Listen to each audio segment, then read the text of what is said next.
And welcome to our YouTube channel, जिसमें हम आपके लिए लेकर के आए हैं इंस्ट्रक्शनल वीडियोस की सीरीज, जिसमें अभी तक आपने प्रेयर, लंच, क्लासरूम और पूरी छुट्टी के इंस्ट्रक्शंस को देख लिया है। तो चलिए अब हम आगे देखते हैं कि हम बच्चों को सब्जेक्टिव किस प्रकार से पढ़ा सकते हैं। जैसा कि मैंने आपको हमारी पिछली वीडियोस में बताया हुआ है कि आपको पर्टिकुलरली किसी चैप्टर को किस तरीके से बताना है या किस तरीके से पढ़ाना है, उनकी कॉपी में किस तरीके से लिखवाना है। तो उसी से रिलेटेड मैं आज आपको कुछ इंफॉर्मेशन दूंगी, स्पेशली नर्सरी, एलकेजी और यूकेजी, यानी नर्सरी, केजी 1 और केजी 2 के बच्चों को आपको किस प्रकार से पढ़ाना है, उनकी कॉपीज में क्या लिखाना है और उनको होमवर्क किस टाइप से देना है। तो आज की वीडियोस में हम ये सारी चीजें देखेंगे। तो चलिए शुरू करते हैं। इसी के साथ हमारा सबसे पहला पॉइंट है, जब आप बच्चों को अल्फाबेट पढ़ाएं। जैसा कि मैंने आपको बता दिया कि ये सारी जो वीडियोस हैं हम ऑलरेडी बना चुके हैं, आप हमारे डिस्क्रिप्शन में जाकर के इन वीडियोस को देख सकते हैं। पर क्योंकि हम बात इसमें इंस्ट्रक्शंस की कर रहे हैं, तो जो महत्वपूर्ण बिंदु है या पॉइंट्स टू रिमेंबर जिसे हम कहते हैं, वो आपको याद रखने बहुत ज़्यादा ज़रूरी होते हैं। कुछ मोस्ट इंपॉर्टेंट चीज़ें होती हैं जो जनरली हम टीचिंग के समय भूल जाते हैं या किसी कारण से नहीं करवाते, जिसका बहुत ही ज़्यादा प्रभाव बच्चों की पढ़ाई पर पड़ता है। तो चलिए मैं आपको बताती हूँ कि जब आप बच्चों को अल्फाबेट पढ़ा रहे हो, क्लास नर्सरी के बच्चों को जब आप अल्फाबेट पढ़ा रहे हो, तो आपको किन बातों का ध्यान रखना चाहिए। सबसे पहला पॉइंट जो आपको ध्यान रखना चाहिए वो होना चाहिए कि बच्चे किसी भी लेटर को उसके ऑब्जेक्ट से रिकॉग्नाइज कर सकें। रिकॉग्नाइजेशन कैसे होगा? टीएलएम से। TLM is very important. आपको टीएलएम का यूज करना है। टीएलएम्स में आप प्ले कार्ड्स भी यूज कर सकते हैं, आपके डिस्प्ले कार्ड्स यूज कर सकते हैं, आप प्रोजेक्टर स्क्रीन का यूज कर सकते हैं, या कोई चीज अगर आप अवेलेबल कर सकते हैं उसको लाना, तो आप उसको भी लेकर के आ सकते हैं। ऑडियो विजुअल चीजों को हमको ज्यादातर उपयोग में लेना है। आप अपने से कोई चार्ट पेपर में भी ड्राइंग बना सकते हैं। इसके अलावा जब आप क्लास में कोई भी अल्फाबेट इंट्रोड्यूस करा रहे हो, तो उसे लिखने का प्रॉपर तरीका, उसके साथ कुछ ड्राइंग्स भी बनाएं, जिससे कि बच्चा उस लेटर से, उस चीज से परिचित हो सके। हमें जब बच्चे को अल्फाबेट सिखाना है तो उसे कैपिटल लाइन का यूज करना भी सिखाना है। अब नर्सरी के लिए कैपिटल लेटर्स बस होते हैं, ऐसे ही जब हम एलकेजी में आते हैं तो capital letter plus small letters, और जब हम यूकेजी में आते हैं या केजी 2 में आते हैं तो कर्सिव लेटर्स को इंट्रोड्यूस किया जाता है। इसका मतलब आपको क्लास नर्सरी में ही बच्चों को 4 लाइन का यूज सिखाना है। अब ये 4 लाइन का यूज कैसे सीखेंगे, ये आप मेरी इंग्लिश टीचिंग वाली वीडियो में देख सकते हैं कि आपको किस प्रकार से बच्चों को टीच करना है और लेटर्स को सिखाना है। लाइन वाइज से कैसे लिखना है, पहले आप बना करके रखिए बोर्ड पे अपना लेटर प्लस उसकी ड्राइंग, और बच्चों को ड्राइंग भी बनाने के लिए एनकरेज करना है कि अगर वो लेटर ए लिख रहे हैं, मैं क्लास यूकेजी की बात कर रही हूँ, अगर वो लेटर ए लिख रहे हैं, बी लिख रहे हैं, सी लिख रहे हैं, जो भी लेटर लिख रहे हैं, उसके साथ जो मैम ने ड्राइंग बनाई है, बच्चों को मोटिवेट कीजिए कि वो अपनी कॉपी में सेम ड्राइंग बना सके। यूकेजी के, केजी 2 के साथ। नर्सरी और एलकेजी में आपको पर्टिकुलर हर बच्चे की कॉपी में ड्राइंग बनानी आवश्यक है। आप उसको बनाइए, इससे बच्चे में उस चीज को जानने समझने की जो ताकत है वो बढ़ जाती है, अंडरस्टैंडिंग लेवल उसका थोड़ा इंक्रीज हो जाता है और उसको थोड़ा फन भी लगता है, थोड़ा उसको पढ़ने में भी मजा आता है। ये तो हो गई हमारी अल्फाबेट की बात। इसी तरीके से अच्छा, अल्फाबेट जब हम पढ़ाते हैं, एक बात और ध्यान रखने की है कि एलकेजी, नर्सरी और एलकेजी में हमको बच्चों को डॉट्स रख के पढ़ना लिखना सिखाना होता है। आप बच्चों की कॉपी में डॉट रखेंगे, डॉट्स के थ्रू डॉट कनेक्ट करके बच्चे उनको लिखना सीखेंगे। एलकेजी में नर्सरी क्लास में जब हम बच्चों को लिखना सिखाते हैं तो हम पहले स्टार्ट करते हैं लाइनिंग से। ये सारी चीजें आपको मेरी वीडियो में मिल जाएगी। मैं आपसे बार बार कह रही हूँ कि आप उन वीडियोस को जाकर के जरूर देखें। उसमें आपको लाइनिंग से स्टार्ट करना पड़ता है। लाइनिंग बहुत टाइप्स की होती हैं, slanting line, standing line, straight line, horizontal line, vertical line, zigzag, curves, up curve, down curve. ये सब चीजें अगर बच्चों को आपने लाइन सिखा दी हैं तो बच्चों को अल्फाबेट्स बनाने में ज्यादा दिक्कत नहीं जाती। ये हो गई अल्फाबेट की बात। जब आप बच्चों को क्लास वर्क कराएं तो डेट डालें, क्लास वर्क लिखें। अगर आप बुक में ही क्लास वर्क करा रहे हैं, कोई ऐसी एक्सरसाइज है आपकी जो आप किताब में करा रहे हैं, तो क्लास वर्क आपकी बुक में लिखा होना चाहिए।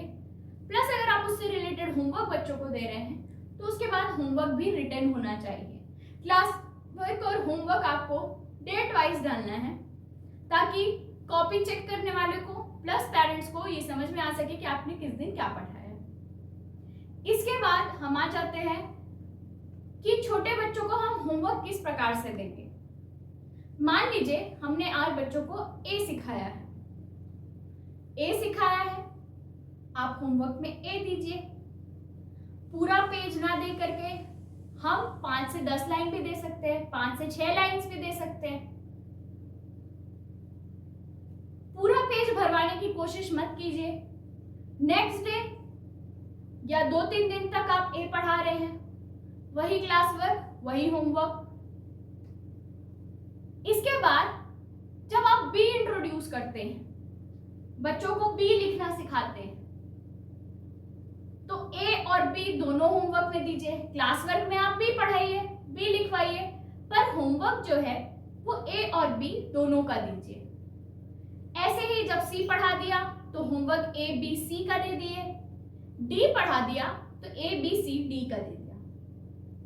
इस प्रकार से हमको सभी चीजों को, सारे लेटर्स को रिपीटिशन और रिवीजन में लेकर के चलना है। रिपीटिशन और रिवीजन में लेकर के चलेंगे, प्लस आप करेक्ट फॉर्मेशन बताएंगे, प्लस आपको ये भी बताना है कि एक लाइन में हम कितने लेटर्स लिख सकते हैं। ऐसा बताना इसलिए भी जरूरी है क्योंकि कोई भी चीज लिखने का एक फॉर्मेट होता है और इसी फॉर्मेट को जानने के लिए आपको नीचे दी हुई लिंक्स के डिस्क्रिप्शन में जाना पड़ेगा और मेरी प्रीवियस वीडियोस को देखना पड़ेगा। चलिए अब हम आगे बढ़ते हैं। हमारा अगला टॉपिक है स्पेलिंग्स। जब हम बच्चों को स्पेलिंग सिखाते हैं तो स्पेलिंग्स में हम क्या करते हैं, जनरली बोल देते हैं। बोलना प्रॉपरली है, पूरा माउथ ओपन करके बोलना है। जैसे अगर मैं बच्चों को बैट की स्पेलिंग सिखा रही हूं, BAT, बैट, दैट मीन्स मुझे बच्चों को वोवेल साउंड सिखाना है, ए, ठीक है। तो हम बोलेंगे बैट, तो बच्चे को जब हम BAT बैट पढ़ाएंगे तो वो साउंड को कैच करेगा, उसका प्रॉपर प्रोनाउंसिएशन सीखेगा। मैं मानती हूँ हम में से बहुत सारे लोगों को मदर टंग इन्फ्लुएंस है, दैट मीन्स हमारे घर में जिस तरीके से बात की जाती है, हमारे आसपास में जिस तरीके से बात की जाती है, हम जनरली उन वर्ड्स को उसी तरीके से बोलते हैं। पर एज अ टीचर आपको अपना प्रोनाउंसिएशन क्लियर करना है।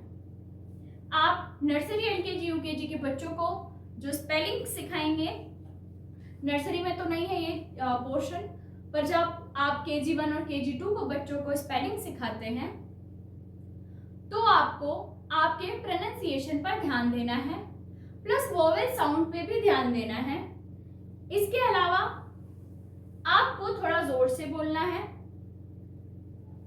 और बच्चों को जोड़ करके लिखना सिखाना है। आप जोड़ करके कैसे लिखते हैं, B plus A plus T, जैसे हम हिंदी में जोड़ करके लिखते हैं वैसे ही हमें बच्चों को इंग्लिश में भी जोड़ करके लिखना सिखाना है। इसके अलावा हमें पिक्चर बनाकर पढ़ाने की कोशिश करनी है जब हम स्पेलिंग्स बच्चों को सिखाते हैं, क्योंकि जब हम बच्चों को स्पेलिंग लिख कर दिखाते हैं तो वो स्पेलिंग को नहीं पहचानते, लेकिन वो उस पिक्चर को पहचानते हैं। तो जब हम पिक्चर देख करके स्पेलिंग को रिलेट करेंगे तो बच्चे जहां कहीं भी इस चीज को देखेंगे उन्हें वही स्पेलिंग याद आएगी, वही लेटर, वही वर्ड याद आएगा। स्पेलिंग्स को किस प्रकार से पढ़ाना है इसकी भी वीडियो मैंने आप सभी को दे करके रखी हुई है। स्पेलिंग को वाइस वर्सा पढ़ाना है, हिंदी और इंग्लिश दोनों में ही पढ़ाना है। BAT बैट, इसी प्रकार से बैट का मतलब क्या होता है और बैट को हिंदी में कैसे लिखते हैं, जैसे बा में ए की मात्रा बै और ट बैट। इसी प्रकार से आपको स्पेलिंग्स को सिखाना है। आगे की क्लासेस में भी स्पेलिंग्स का चैप्टर है, उसे वाइस वर्सा स्टाइल में ही पढ़ाएं और सिखाएं। आपके में बहुत सारे पोर्शंस दिए हुए हैं, लेकिन उसका डिवीजन आपको हर चैप्टर को क्वार्टरली, हाफ ईयरली और एनुअल के हिसाब से करना पड़ेगा। तो अब हम बात करते हैं डिक्टेशंस के बारे में कि आपको डिक्टेशन किस तरीके से लेना है। तो सबसे बेहतर तरीका होता है डिक्टेशन लेने का कि आप स्पेलिंग्स के थ्रू ही डिक्टेशन लें। ऐसे में हमारे दो टॉपिक्स कवर होते हैं। पहला स्पेलिंग, वो भी बच्चों को आने लग जाती है, प्लस आप डिक्टेशन जो लेते हैं उसकी एक प्रक्रिया होती है। जब भी डिक्टेशन लें इस प्रक्रिया को जरूर फॉलो करें कि आपको डिक्टेशन लेते समय कोई भी एक वर्ड को 2 से 3 बार बोलना है। बच्चों को ये निर्देश दें कि मैं किसी भी शब्द को 3 बार बोलूंगी, आपको क्लास में बोलने की आवश्यकता नहीं है जब डिक्टेशन चल रहा। बच्चों को हियरिंग कैपेसिटी बढ़ाने के लिए भी और अटेंशन गेन कराने के लिए भी एक्टिविटी कराना जरूरी है कि आप उन्हें इंस्ट्रक्शन दीजिए कि आप लोग शांति से बैठे रहिए, मैं एक शब्द को 3 बार बोलूंगी अलग अलग टाइम पे। प्रोनाउंसिएशन आपका करेक्ट होना चाहिए, वॉइस आपकी तेज होनी चाहिए, जिससे कि बच्चे पर्टिकुलरली स्पेलिंग को समझ सकें और फिर कॉपी में लिख सकें। जैसे ही आप 3 बार स्पेलिंग एक बोल देते हैं, एक बार में 5 ही स्पेलिंग्स का डिक्टेशन लीजिए, क्योंकि मैं यूकेजी क्लास तक की बात कर रही हूँ। आप इसका लेवल कैसे बढ़ा सकते हैं? आप एलकेजी में सिर्फ स्पेलिंग ले सकते हैं, यूकेजी में स्पेलिंग प्लस मीनिंग, इस तरीके से आप डिक्टेशन को बढ़ा सकते हैं, उसके लेवल को इंक्रीज कर सकते हैं। इसके अलावा आप डिक्टेशन के टाइम पे आप कोई भी टॉपिक पढ़ा रहे हैं, जैसे आपका अपोजिट्स पढ़ा रहे हैं, सिंगुलर प्लूरल पढ़ा रहे हैं, डिक्टेशन एक ईयरली चलने वाली प्रोसेस है। इसको आप चैप्टर की तरह नहीं पढ़ाएंगे, इसको आप एक्टिविटी की तरह अपने लाइफ में लाएंगे। फिर वो चाहे नर्सरी क्लास के स्टूडेंट्स हो या KG 1 के हो, फर्स्ट के हो, थर्ड के हो, फिफ्थ के हो, 8th के हो। यदि आप डिक्टेशन पूरे साल बच्चों को कराते हैं तो वो वर्ड से बार बार होकर के गुजरते हैं। डिक्टेशन चेक करने का भी एक अपना तरीका होता है। आपने जो भी वर्ड्स बच्चों को बोले हैं, अब आप सभी की कॉपी चेक नहीं कर सकते। You have 30 students in your class, so you can't check each and every copy. Make students to check their copy by their own. आपको बच्चों को इस प्रकार के इंस्ट्रक्शंस देने हैं जिससे वो अपनी कॉपीज खुद चेक कर सकें। अब यहाँ पे आप थोड़ा सा उनकी ऑनेस्टी को भी चेक कर सकते हैं कि कौन सा बच्चा कितना ऑनेस्ट है, प्लस उन्हें ऑनेस्टी सिखा भी सकते हैं कि how to be honest with your studies. तो चलिए मैं आपको बताती हूँ कि आपको डिक्टेशन चेक किस तरीके से करना है। जो भी 5 वर्ड्स आपने डिक्टेशन में लिए हैं उन्हें आप 1 बाय 1 बोर्ड पर लिख दीजिए। सभी बच्चों को कहिए कि यदि आपके ये वर्ड सही है तो उसके आगे टिक मार्क, और अगर गलत है तो ये सही वर्ड उतार लें। इसी तरीके से जब आप स्पेलिंग के साथ मीनिंग का टेस्ट ले रहे हैं तो स्पेलिंग लिखें, फिर मीनिंग लिखें और इस तरीके से बच्चों से चेक करने के लिए कहें। हर चीज के लिए नंबर डिसाइड कर दीजिए, फिर आप बच्चों की पर्टिकुलर कॉपी चेक कर लीजिए। इस तरीके से आप लोग सभी बच्चों की कॉपीज एक समय में चेक कर पाएंगे। तो ये होता है डिक्टेशन लेने का तरीका। बच्चों को हमें समय देना है ताकि बच्चे उस चीज को, स्पेलिंग को लिख सकें, सोच सकें, जल्दी जल्दी आगे नहीं बढ़ना है। इस तरीके से हम डिक्टेशन को पूरे साल में सिखा सकते हैं। नर्सरी, एलकेजी, यूकेजी में जो ध्यान देने वाली बात है डिक्टेशन में, वो सिर्फ स्पेलिंग नहीं है, करेक्ट फॉर्मेशन की भी हम एक डिक्टेशन ले सकते हैं। कि अब मैं आपको लेटर्स बोलूंगी, आप लेटर्स लिखेंगे। अब जैसे मैंने बोला लेटर बी, बच्चों ने बी बनाया। अगर लाइन के ऊपर या नीचे बी निकला हुआ है तो वो गलत है। आप इस तरीके से बच्चों का डिक्टेशन लेटर्स का भी ले सकते हैं, स्पेलिंग्स का भी ले सकते हैं, मीनिंग्स का भी ले सकते हैं। इस प्रकार से डिक्टेशन लेने पर आप डिक्टेशन में बच्चों को माहिर कर देंगे और उन्हें मीनिंग्स भी आने लग जाएंगे। तो हमारा अगला टॉपिक है एक्शन वर्ड्स। अब हम एक्शन वर्ड्स को बहुत ही फन और इंटरेस्टिंग में भी बच्चों को पढ़ा और सिखा सकते हैं। ये एक गेम एक्टिविटी भी हो सकती है। आपको इसमें दिए हुए एक्शन वर्ड्स को क्वार्टरली, हाफ ईयरली और एनुअल के पोर्शन में डिवाइड कर लेना है, ताकि हर समय हम इसको बच्चों को कम कम वर्ड्स को सिखा सके और बच्चे इसे डेली रूटीन में भी शामिल कर सके। इसके साथ ही जब आप बच्चों को एक्शन वर्ड सिखा रहे हो तो आपको खुद भी उन एक्शंस को करके बार बार दिखाना पड़ेगा। अगर आप ऐसा करते हैं तो बच्चे उस चीज को जल्दी कैच करते हैं और जल्दी सीख जाते हैं। एक्शन वर्ड्स को आपको प्रॉपरली प्रोनाउंसिएट करना है, प्रॉपरली उनके वर्ड्स को बोलना है और उनके एक्शंस को करके दिखाना है। आप ये रिपीट में भी करेंगे, प्लस आप सीक्वेंस बना करके भी कंटिन्यूअसली कर सकते हैं। इसको पढ़ाना किस तरीके से है, इसका एक इंटरेस्टिंग तरीका है जो मैंने आपको बताया कि आपको अपनी वीडियोस में देखना पड़ेगा, जो इसके पहले हमारे चैनल्स में डली हुई है। मैं यहाँ सिर्फ ये इंस्ट्रक्शन देने के लिए आई हूँ कि आप जब बच्चों को एक्शन वर्ड्स पढ़ा रहे हो तो आपके प्रोनाउंसिएशन पे ज्यादा ध्यान देंगे, आपके एक्शंस पे ज्यादा ध्यान देंगे, प्लस उन्हें एक एक्टिविटी, फन एक्टिविटी के थ्रू इन एक्शन वर्ड्स को सिखाएंगे। हमारा उद्देश्य ये है कि बच्चे इस एक्शन वर्ड्स को जान सके, वर्ब को एक्शन वर्ड्स के रूप में जान सके और उन्हें अपने डेली रूटीन में शामिल कर सके। आप क्लास लेते समय भी जो भी आपके पास एक्शन वर्ड्स आ रहे हैं सिचुएशन के हिसाब से, जैसे open your bottle, close your bottle, open your tiffin, take out your books, take out your copies, sharp your pencil, raise your hands, stand up, sit down, ये सारे एक्शन वर्ड्स का use करेंगे तो बच्चा अपने निजी जीवन में यानी डेली रूटीन में भी एक्शन वर्ड्स को शामिल कर सकेगा। ये छोटे से पॉइंट्स टू रिमेंबर है आपके लिए, ताकि आप एक्शन वर्ड्स की क्लासेस को प्रॉपरली कंडक्ट करा सकें। इसके बाद का जो हमारा टॉपिक है वो है कन्वर्सेशनल इंग्लिश। कन्वर्सेशनल इंग्लिश से मतलब बातचीत से है। ये आप बच्चों को लिखा नहीं सकते, आप सिर्फ उनसे डेली रूटीन में बातचीत कर सकते हैं। इस तरीके से आप बच्चों को कन्वर्सेशन करना सिखा सकते हैं। आप उनसे रोज 2 से 3 क्वेश्चंस पूछिए, जब वो उसको जानने लग जाएंगे। अच्छा, क्वेश्चन के साथ आपको उसकी हिंदी मीनिंग को भी इंट्रोड्यूस कराना है। जैसे व्हाट इज योर नेम, तुम्हारा नाम क्या है। बच्चे generally what is your name का जवाब नहीं देते, क्यों? क्योंकि उन्हें हिंदी नहीं पता। तो आप उन्हें बताएंगे कि व्हाट इज योर नेम का मतलब तुम्हारा नाम क्या है। अब बच्चे जनरली हिंदी में जवाब दे देंगे बहुत इजीली, मोस्टली बच्चे दे देंगे। तो अब आप उनको बताइए कि इसे कहते हैं माय नेम इज, जो भी बच्चे का नाम हो।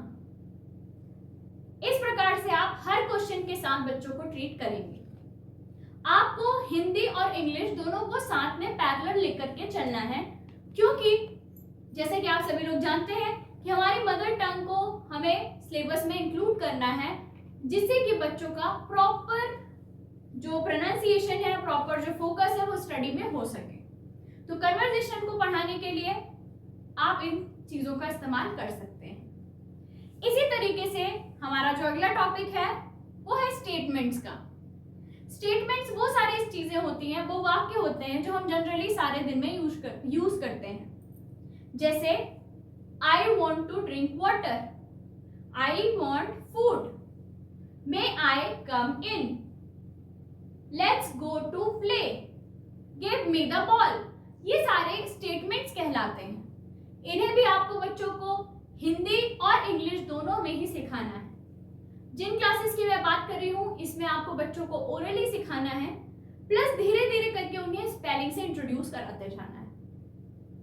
इस प्रकार से हम कन्वर्सेशनल इंग्लिश, स्टेटमेंट्स, इन सभी का यूज हिंदी प्लस इंग्लिश के उसमें करेंगे। हमारा पैटर्न यही होना चाहिए कि हमने कल जो पढ़ाया है उसका हम रिवीजन कराएं, फिर हम जो आज पढ़ाने वाले हैं उसको इंट्रोड्यूस करें। हमें रिवीजन और रिपीटिशन के प्रोसेस को कंटिन्यूअसली रखना है। अब जो हमारा नेक्स्ट टॉपिक है वो है अपोजिट्स और सिंगुलर प्लूरल। दोनों ही टॉपिक्स को हमें, जैसे हमने वर्ड मीनिंग और स्पेलिंग्स का चैप्टर लिया था, हिंदी और इंग्लिश दोनों को मिक्स अप करके बच्चों को लिखना और पढ़ना सिखाना है। इसके अलावा जब आप बच्चों को अपोजिट इंट्रोड्यूस कराते हैं या अपोजिट्स के बारे में बताना शुरू करते हैं, जब आप उनसे हिंदी में कुछ शब्द पूछेंगे वो ऑलरेडी उसका उल्टा जानते हैं, उसका विपरीत शब्द जानते हैं, उसका अपोजिट वो जानते हैं। तो आपको उनसे पहले नॉलेज गेन करना है, उनका पहले नॉलेज टेस्ट करना है कि वो कहाँ तक चीजों को समझते, फिर उन्हें बताना है कि अपोजिट्स होते क्या हैं।